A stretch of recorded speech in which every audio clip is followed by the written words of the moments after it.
Thanks for staying with us, guys, as we are joined by ROCCAT's top laner, Zazas, after that win versus the Copenhagen Wolves. Tell me the game plan going in for Picks and Bans. Oh, well, we didn't expect Wukong at all. We were really surprised by that. What's more, he should lose lane to Trundle, but I think it came out that they just wanted to swap, and it really gave them advantage early on.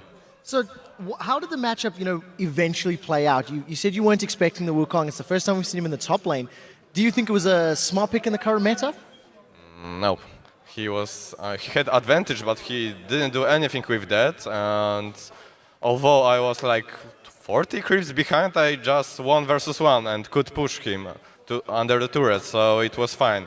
He wasn't tanky, he wasn't doing much damage, so I didn't like that pick at all. Yeah, do you notice if you all tab that he built Hex Drinker? And do you at that moment realize, oh, I'm just going to fight him? Well, we were like losing 0-6, and at what point, I think it was Vander, he's saying, why the Wukong bought Hex Drinker? We were starting to laugh, because it had no sense at all. Well, it ended up working out in favor of ROCCAT. You struggled a lot in the early game, and you managed to pull it back as the game went on. At what point did it turn? At what point did you regain control of the match? It's hard to say, because there were so many team fights that I can't say there was one moment. There was like 3 team fights in a row that we somehow won. I still have no idea how we managed to do that, but maybe if I watch replay, I could replay to that. As a top laner that has no idea how you won the fight, what was communication like then on the team? Oh, just screaming Gragas, Gragas, or Caitlyn, stuff like that. How is it now? Are you guys going more comfortable into going in these matchups knowing that you had a couple losses, you could bounce back? Are these matches getting harder for you, or is it getting easier? Well, it's pretty much the same. All teams are playing really well right now, and everybody can win versus everybody or lose, so it's pretty much the same. Well, I want to talk a little bit more about some of the other champions that you pulled out for this game, the Vi and the Yasuo. First time we've seen that combination from you guys on the stage. Is it something you've been scrimming? Is it something you prepared just for this matchup? Or, why did you run those champions? Well, last time we played Yasuo like 3 weeks ago. So in the pick phase, we were like, over, what do we want to play? I don't know, I would like to pick Yasuo, but I didn't play him in 3 weeks. So but we picked him after all, and it paid off.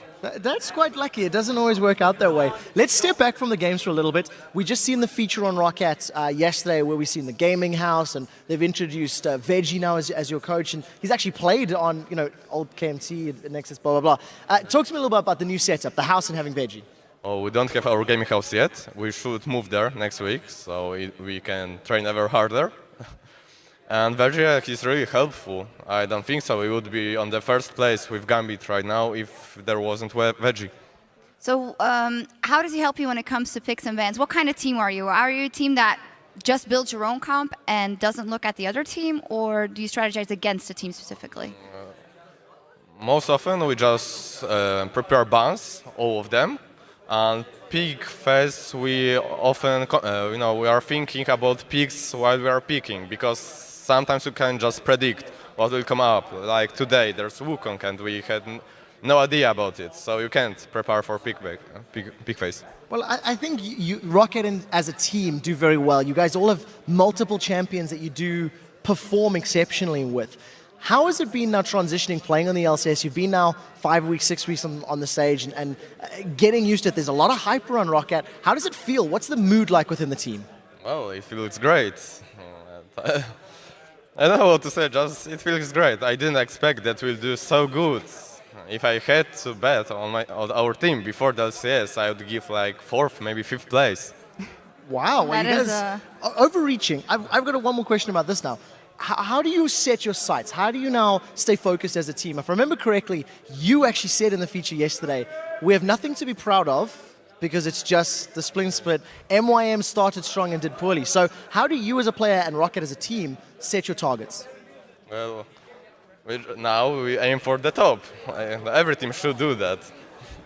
What do you think is the way for you guys to keep doing what you're doing? Because I was very interested, and in the beginning you were pulling out all these weird picks, and I was wondering if it was stemming from things you had practiced, or maybe being afraid going up against teams and pulling out real things, strange things. Because now you seem to stray away from that a little bit. Well, it's not so easy to to come with something new that will work. And we all the time working on something new every day. We are checking some new champions in different compositions and so on. But sometimes you just have to stick to the meta to win. All right, so the next game coming up here, last game of the LCS for now, Challenger Series coming up after that, of course, is Gambit versus SK Gaming. Trevor, who are you calling it for? Ooh, this is a tough one. I think SK have been performing significantly better with each game. If Gambit brings their A game, they should have the edge, but I feel that SK actually has the ability to pick up a win here. That is... I have to admit that SK is doing really good recently, and I just can't say who will win because it's so hard right now. It's going to be a very close matchup. Thank you very much. Congratulations once again. And now let's get back over to D-Man and the Fee Show. Thank you.